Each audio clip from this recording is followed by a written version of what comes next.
ప్రెసిడెంట్లో 17 మంది ఇంకా మా ఎంట ఉన్నారు. పర్వత ప్రసాద్ గారు ఎంట ఉన్నారు. మా ఎంపీటీసీలు 12 మందిని ఎక్కించుకున్నాం. ఇంకా 20 మంది ఎంపీటీసీలు మా పర్వత ప్రసాద్ గారు ఎంటే ఉన్నారు. రేపు రాబోయే కాలంలో పర్వత ప్రసాద్ గారిని పురాణ ఆలోచించి ఈ 4 సంవత్సరాలు బట్టి కాపాడిన వరపు సుబ్బారావు తీసుకొచ్చి మాకు ఇన్ఛార్జ్గా చేశారు. కాబట్టి రేపు రాబోయే కాలంలో ఈ క్యాటర్ అంతా కలిపి పనిచేయడానికి వరపు సుబ్బారావు గారికి పనిచేయడానికి ఎవరో సిద్ధంగా లేరు. మరి జగన్మోహన్ రెడ్డి గారు సంతలో పశువులాగా అమ్ముడిపోయారని చెప్పని మన ముఖ్యమంత్రి వర్యులు జగన్మోహన్ రెడ్డి గారు అన్నారు. అటువంటి సంతలో అమ్ముడిపోయిన వ్యక్తికి మళ్ళీ ఈరోజు ఇన్ఛార్జి ఎలాగ ఇచ్చారు? ఈరోజు రౌతులూరు మండలంలో ప్రతి ఒక్కరు ఎమ్మెల్యే పర్వత ప్రసాద్ గారు అంటే ఉన్నాం. రౌతుపూడి మండలమే కాదు, ప్రతిపాడు నియోజకవర్గం మొత్తం 4 మండలాల్లోని ఈరోజు పర్వత ప్రసాద్ గారి ఎంట 70% సైన్యం ప్రసాద్ గారికి చేయడానికే సిద్ధంగా ఉంది. ప్రసాద్ గారు ఎమ్మెల్యే గారు మీరు కంగారు పడద్దు, పార్టీకి ఏముందాం, పార్టీలోనే చూద్దాం, పార్టీ పునరాలోచిస్తుంది అని చెప్పి అంటున్నారు. కానీ ఈరోజు ప్రసాద్ గారికి టికెట్ ఇవ్వని పక్షంలో అవతల వ్యక్తికి చేయడానికి మేమెవరూ సిద్ధంగా లేము. దాన్ని జగన్మోహన్ రెడ్డి గారు పునరాలోచించుకొని మరలా వైసీపీ ఎమ్మెల్యే అభ్యర్థిగా శ్రీ పర్వత పూర్ణచంద్రప్రసాద్ గారికి టికెట్ ఇస్తే అత్యధిక మెజార్టీతో గెలిపించుకొని మళ్ళీ జగన్మోహన్ రెడ్డి గారికి కాన్పుగా ఇస్తామని చెప్పని ఈ ప్రతిపాడు నియోజకవర్గం నుంచి గంటపదంగా మేము చెప్తున్నాం. దయచేసి జగన్మోహన్ రెడ్డి గారు ఒకసారి ఆలోచించుకొని ఇక్కడ నెగ్గే క్యాండిడేట్ ఎవరైతే ఉన్నారో ఆ క్యాండిడేట్ని పెట్టాలని చెప్పేసి జగన్మోహన్ రెడ్డి గారికి చెయ్యెత్తి నమస్కారం చేస్తున్నాను.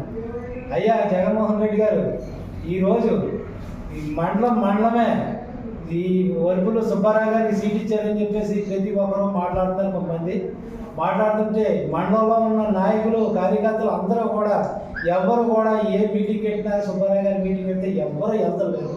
వెళ్ళడానికి ఎవరికి ఇబ్బందులు ఉన్నాం. ఈరోజు ప్రసాద్ గారు ప్రతి ఒక్కరిని ఎక్కడో ఉన్న నాయకులు ప్రతి ఒక్కరిని నాయకులు తయారు చేసి ఈరోజు ఈ సీట్లో నన్ను కూర్చోబెట్టారంటే ఇవాళ పర్వత ప్రసాద్ గారు పెట్టిన భిక్ష.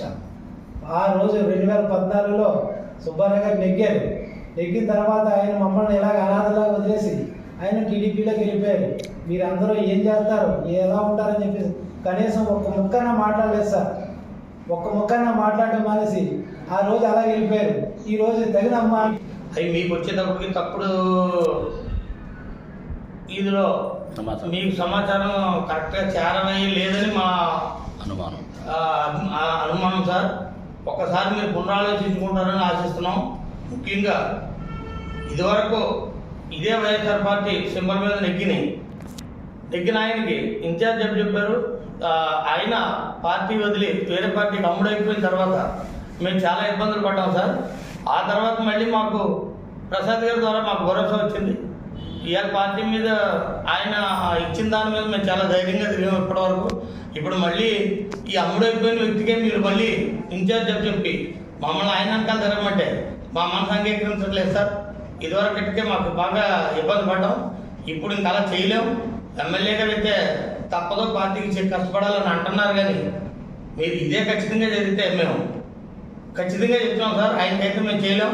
ఎమ్మెల్యే గారు చెప్పినా సరే మేము చేయలేం. కొంతమంది ఈ తప్పుడు రిపోర్ట్లన్నీ కూడా మాకు తెలిసిన దాని ద్వారా ఈ కొంతమంది పట్టణ నాయకులు, కొంతమంది ఏజెన్సీ నాయకులు కలిపి మీకు తప్పుడు సమాచారాలు అందిస్తున్నారు. ఇప్పుడు పెత్తనం చేసేది కూడా ఆయనే. అక్కడ మీటింగులు పెట్టి అరేంజ్ చేసి ఇప్పుడు మీరు ఇన్ఛార్జ్ చెప్పినప్పుడు ఇన్ఛార్జ్ అని ఏం కాదు, వ్యక్తిగతంగా ఆయన 0 అని తెలిసి కూడా ఈ పెత్తనం చేయడం కోసం, ఈ పెత్తనం చలాయించడం కోసమే పర్వత ప్రసాద్ గారికి రాకూడదనే ఉద్దేశంతో వీళ్ళంతా ఇలా చేస్తున్నారు. ఇది మీకు పత్రికాముఖంగా చేరవేయడం కోసం మా ఈ ప్రయత్నం సార్. మీరు ఒక్కసారి పునరాలోచన